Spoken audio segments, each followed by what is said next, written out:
Hi again and welcome to our bus recap here on 850KOA.com and CUBus.com. Mark Johnson along with Bobby Pesavento here in Eugene, Oregon. We're at the airport, obviously, as the Buffaloes get beat today 44-10 by the third-rated Oregon Ducks.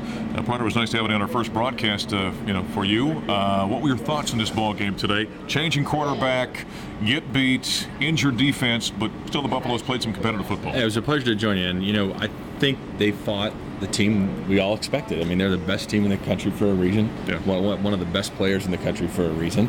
And, it started slow with Jordan Gerke. I think because of the new quarterback, the playbook was shrunken down a little bit, not as big, not as creative. The defense, I thought, was in the right position a lot of times. They had a lot of opportunities to stop the ball behind the line of scrimmage. They just weren't executing and making the tackles. I think one of the big conversations coming out of this one is going to be the fact that Jordan Gerke did start this ball game relatively effective at times, but obviously not effective enough because they made that change after one series in the third quarter.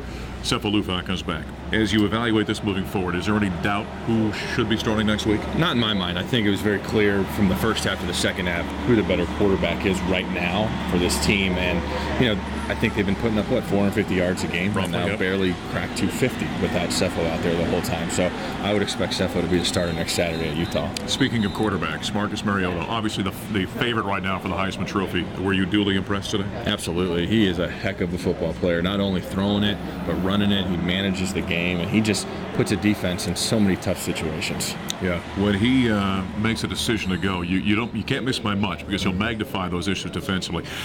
For Colorado, one guy who certainly stood out, who you didn't expect to, Ryan Moeller, the former walk-on from Rifle, Colorado, gets a start at safety because of all the injuries.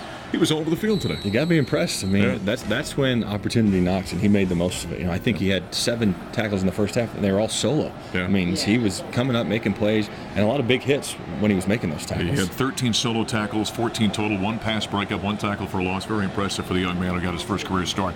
Buffaloes next week, they've got the final game of the season, the Utes of Utah. We don't have a game time yet. It's either an 11 o'clock a.m. or 12 noon kickoff at Folsom Field as the Buffaloes will look to snap now what turns out to be an 8-game losing streak as they get beat here in Eugene, Oregon to the third-rated Ducks 44-10. For Bobby Pesavento and Mark Johnson, thanks for joining us on our bus recap here at 850KOA.com and CUBus.com.